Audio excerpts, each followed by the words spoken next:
I turned to Nancy and said, "Thank you for bringing Jessica. I'm really feeling mixed emotions. The accident, Jessica being in a wheelchair, Sarah's loneliness, and being a good father. I'm looking for something to calm me down. I wish they can be good friends. Jessica can walk on her own. I can cope with myself. Everything seems simple, but is it really that simple?" Nancy said, "Look at them. All three have found new people in their lives. Selena is the most special of all. I think you will succeed. Of course, if you can manage everyone properly." I said, "Manage? Alone? I need your help and Linda's." "Nancy, wherever, there's really nothing you can do. I'm there. But the main burden is on you. Jessica is my daughter, but the main role is with you. You did put her in a wheelchair and now you have to lift her out of that. You have to be a father to her too. If you can, you will succeed with Sarah too."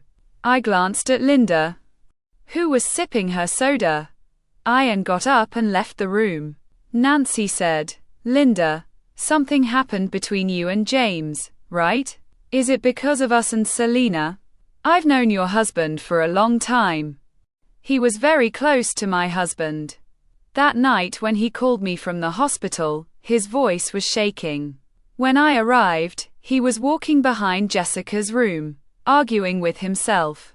When he saw me, he said, 'I destroyed her, Jessica.' He couldn't continue anymore. Jessica had a head injury and several fractures in her leg and arm. The wall collapsed on he and me when we realized that she might not be able to stand on her feet for the rest of her life. He took her to various doctors, until finally one of them was able to restore feeling to her legs, but this time it was she who didn't want to stand on her feet. She strongly opposed the rehabilitation exercises. And we had to stop. The doctor said, she needs to exercise so that the muscles and nerves in her foot return to their previous state. Jessica did none of the things that the doctor and I asked her to do. But she remained isolated and spent most of her time with her friends. James talked to her. Of course, their conversation turned into a fierce fight. I watched from a distance. Neither of them allowed me to intervene or speak. After the argument, James came to me and said, "The key to satisfying her is yours. She has softened a little. You have to hit the final hammer. And you know the rest, about James and your feelings. Watch his from a distance. Being around someone too much sometimes leads to more separation. Step in when necessary and with your femininity. Trust him, just as Jessica and I, more importantly, trusted her after my wife died. There are two of us now. You're back." Linda smiled and nodded. I said to Jessica and Sarah in the yard, "What do you want to do for the rest of the day? The four of us will go to the beach. We can take Selena's taxi and come back before it gets dark and Selena's work hours are over, okay?" All three agreed. Selena went to her stroller. Jessica and Sarah asked her to tie the stroller straps.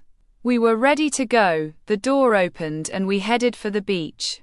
Along the beach, we all ran towards the water. Jessica accompanied us in her automatic wheelchair. I rolled up my pants and took off my shoes and socks. Selena looked at me. We entered the water and started splashing water at each other. I slowly approached Jessica. Sarah and Selena also read my thoughts and moved towards her. Selena moved deeper into the water, to the point that the water came up to her back. Jessie moved her wheelchair forward a little so she could touch the water. Selena ran towards Jessica quickly and at a safe distance, shook her tail, which was submerged in water, vigorously. The water covered Jessica's head and body. I laughed and ran towards Jessica with my hands full of water.